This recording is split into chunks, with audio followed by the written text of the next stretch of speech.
பில்லி சூனியம் சொல்றாங்க இல்லைங்களா, இதெல்லாம் தெரிஞ்சவங்க சரக்களை தெரிஞ்சவங்க கிட்ட ஒரு வேலை நடக்காதுங்க. உங்களுக்கு யாராவது பில்லி வச்சுட்டாங்க, சூனியம் வச்சுட்டாங்க, எதிர் இருக்கிறவங்க செய்வன வச்சுட்டாங்க அப்படின்னா சரக்கலை கத்துக்கு. நீங்க சரக்கலையில பயிற்சியெல்லாம் கரெக்டா பண்ணீங்கன்னா உங்களை யாராலும் பில்லி சூனியம் வைக்க முடியாது.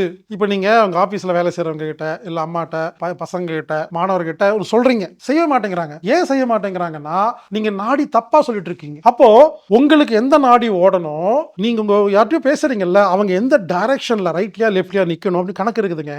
அப்போ குறிப்பிட்ட நாடி ஓடும் பொழுது எதில் இருக்கும் நபர் குறிப்பிட்ட திசையில் நிக்க வச்சு நீங்க ஒன்னு சொன்னீங்கன்னா அவர் கேட்பார். அப்ப பெற்றோர்கள் குழந்தைகிட்ட ஒன்னு சொன்னா ஏன் கேட்க மாட்டேங்கிறாங்கன்னா, நீங்க நிக்கிற பொசிஷன், நாடி பொசிஷன், அவங்க நாடி பொசிஷன் சரியில்லைங்க. அப்ப சரக்களை கத்துக்கிட்டீங்கன்னா எந்த நாடியில நம்ம இருக்கும் பொழுது நீங்க யார்கிட்ட என்ன சொல்ல வரீங்களோ அவங்க எந்த டைரக்ஷன்ல நிக்கும் பொழுது சரக்களை தெரிஞ்சுக்கிட்டு நீங்க பேசுனீங்கன்னா நீங்கள் சொல்வதை எதிரில் உள்ளவர்கள் அப்படியே கேட்பார்கள்.